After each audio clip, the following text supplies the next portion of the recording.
In a pan, heat the oil and saute onion.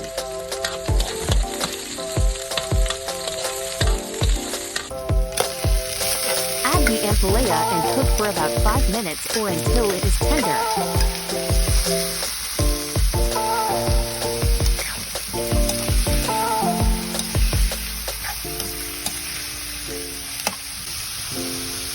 Season with salt and pepper to taste.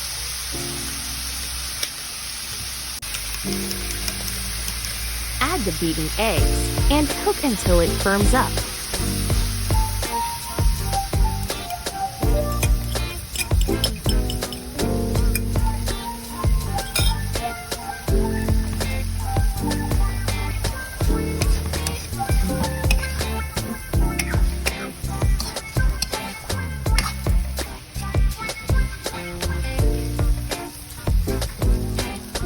Try not to overcook the ampalaya, so that it can still retain a little of its crunchiness.